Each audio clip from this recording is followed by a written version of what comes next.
Talk ulit tayo ha. Kung ang content mo ay produkto, ang tanong ngayon, bakit nila bibilhin? Hindi sapat na magaling ka, hindi sapat na marami kang followers. Sa video na ito, sasabihin ko sa iyo kung ano mismo ang kailangan mong ayusin para maging mabenta ang content mo. Hindi lang pinapanood, kundi pinapaniwalaan at sinusundan.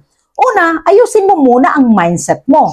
Unang ayusin mo yan, yung utak mo. Kung ang mindset mo ay try ko lang, bahala na, libre lang naman, hindi lalakas ang content mo. Dapat ganito, may value ba ang sinasabi ko? May problema akong tinutulungan? May dahilan kung bakit dapat nila akong pakinggan?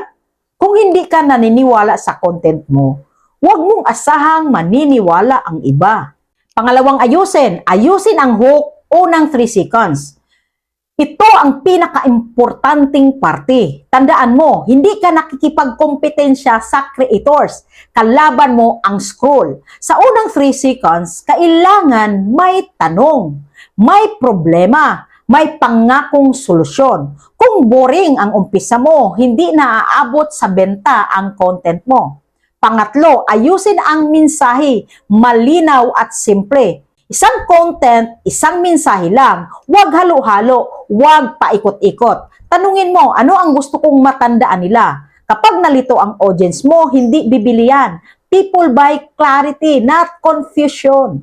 Pang-apat, ayusin ang itsura at tunog. Ika-apat, presentation.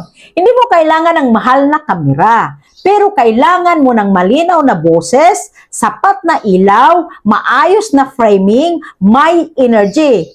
Siyempre, real talk, kung mukhang tinatamad ka, walang maiengganyo bumili. Panglima, ayusin ang story at emosyon. Hindi bumibili ang tao dahil sa impormasyon lang. Bumibili sila dahil sa emosyon. Mag-share ka na experience, struggle, result, aral. Kapag nakarelate sila, doon nagsisimula ang tiwala at ang benta. At panghuli, ayusin ang call to action. Maaring creators ang magaling magkwento pero sablay sa ending. Sabihin mo ng malinaw, follow mo to, comment mo to at i-share mo.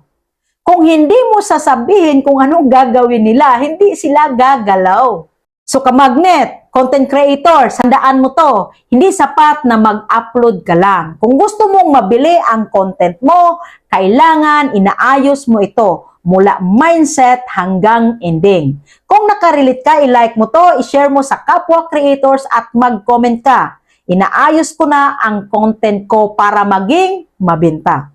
Kamagnet, reminder, ang content na inaayos, nabibenta. Ang content na binabaliwala, ini-scroll. Gets mo ba?